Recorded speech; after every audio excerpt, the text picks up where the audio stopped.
It was just another quiet morning in the neighborhood, one of those days when everything seemed to hum with the normalcy of suburban life.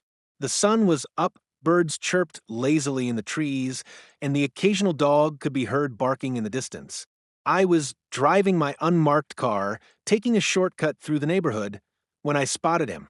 A man wearing a crisp white shirt with HOA police stitched on the chest, standing in front of a house. I shook my head, knowing exactly what this was: another self appointed enforcer of community rules, someone who took their HOA job way too seriously. I didn't think much of it at first, but as I drove past, I noticed him looking right at me with a stern face.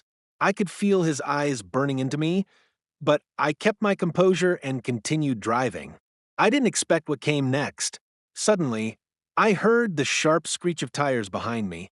Before I could react, a figure appeared on my side mirror. He was standing in the middle of the street, his hand raised, as if signaling me to pull over.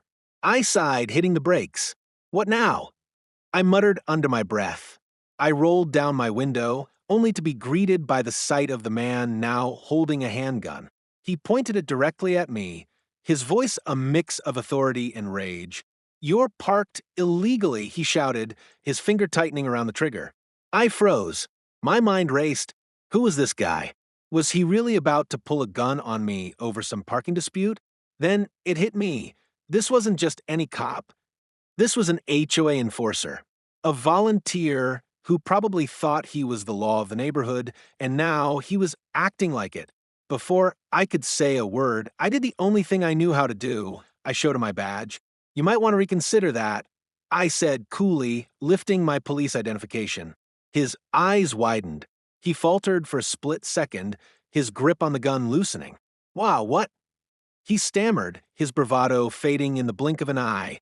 I stepped out of the car slowly, keeping a safe distance. "I'm an officer of the law," I said, my tone firm but not hostile. "You're not authorized to make arrests or carry weapons, especially not against a police officer." The man's face turned bright red as he lowered his gun, visibly shaken. He sputtered a few words, but I wasn't listening anymore. "You're lucky this didn't escalate further," I added, stepping back into my car. "Next time, remember who you're pointing your weapon at." With that, I drove off, leaving the so-called HOA cop standing in the middle of the street, humbled by the reality of his own limits.